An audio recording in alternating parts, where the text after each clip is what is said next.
Okay, so I am back with our 2 days of live coverage here at the ACA Conference in Music City, Nashville, Tennessee. And my next guest is Kerry Rider, who is a partner here at ACA, who's hosting us at this conference. Kerry, thanks for joining me. Thank you for having me. Nice to be here. Great conference, by the way. Thank you. Who would have thought compliance could be this exciting? Well, having spent my entire career in compliance, I could probably make the argument for it. You know, it's funny. I interviewed Carlo last year at the IAA conference. We made the same joke. And, you know, compliance is perhaps not as generally perceived as sexy as like marketing or maybe even some technology. But number one, it's important. Nothing works without compliance. Right. And what is exciting about it is how much better it's gotten as far as ease of use. Yes, absolutely. Which brings me to my topic I'd like to talk with you about. Yep. So we talk a lot about why people should go RIA and how can they go RIA. Let's talk about how. And I know from firsthand experience, I talk to a lot of advisors. I know you talk with a lot of advisors as well. Mm-hmm. One of the things they're probably most scared about when they want to go independent, go on their own, open up their own shop, is compliance. Mm-hmm. And the good news is there are partners out there like ACA that help. So how do you help that really nervous advisor at one of the wirehouses or the IBDs who will now soon have to be responsible for his or her own compliance? How do you help them?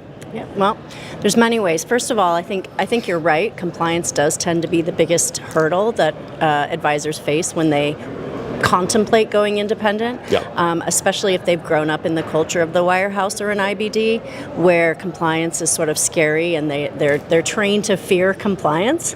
No need to fear compliance. No, and the evolution of compliance, at least in my career in 25 years, has been that compliance is really, really important for growth. It's really important to promote business, revenue generation. It's not the Department of No.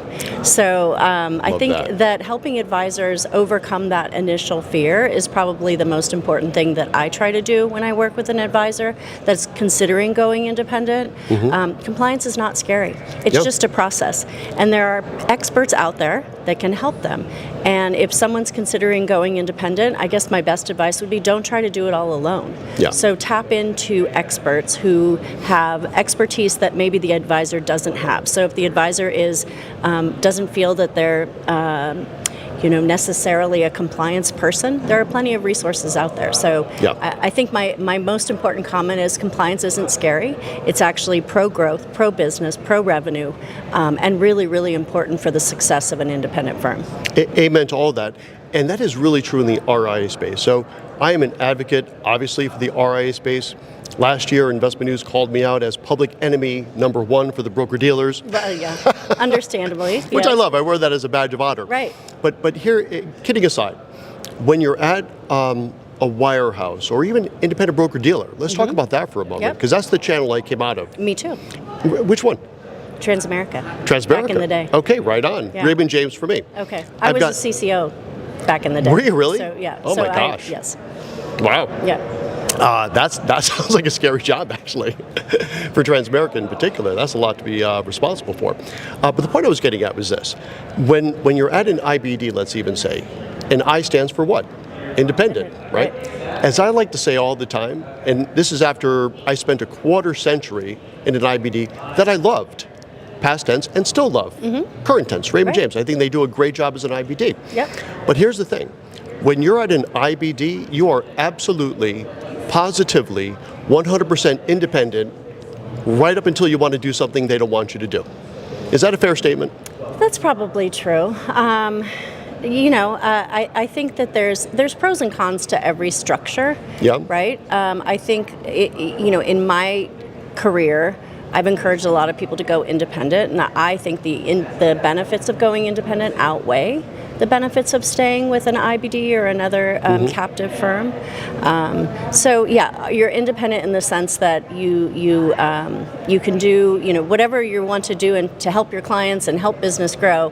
But if you have a problem within the guardrails. Yes, exactly. Right. Yes. Which is not necessarily bad. But let me share like a very personal thing with me that turned into an issue for me. Mm-hmm. I've always loved doing work in the media, as you could see, and years ago, I was one of the money pros at the New York Daily News, like good old-fashioned print journalism, and it was great. It was great exposure.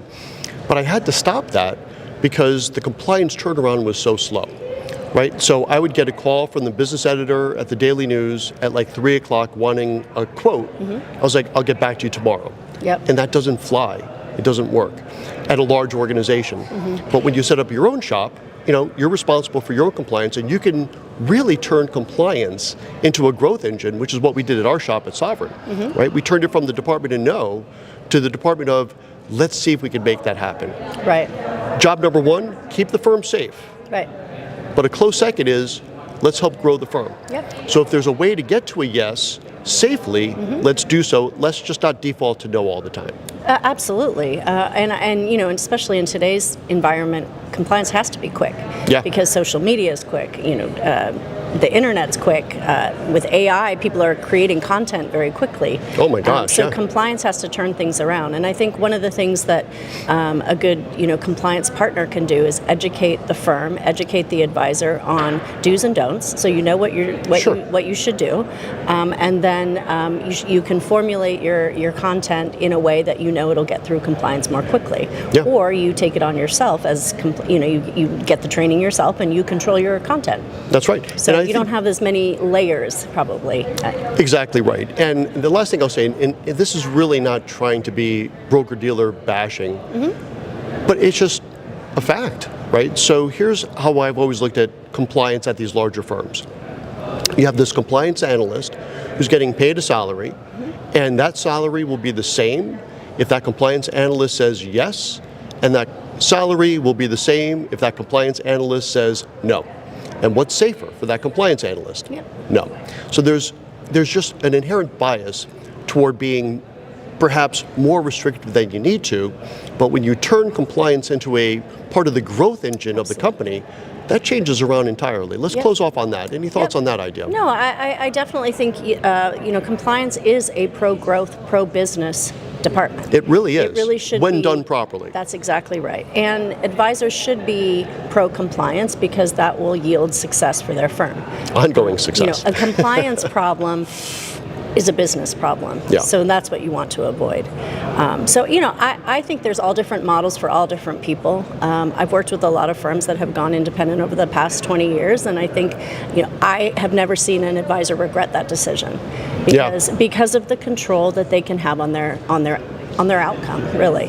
Exactly. So compliance should never be the fearful point. It actually is something that with a little help, a little coaching, good structure in place, it never will prohibit your growth. It should not if it's done right. Exactly. All right, that's a great place to put a pin in it for today. Kerry, thanks a lot for joining me. Thank you for having me. Okay, so that's it for this particular segment. We have 3 more to go. I'll be back in 45 minutes, and I will see you then.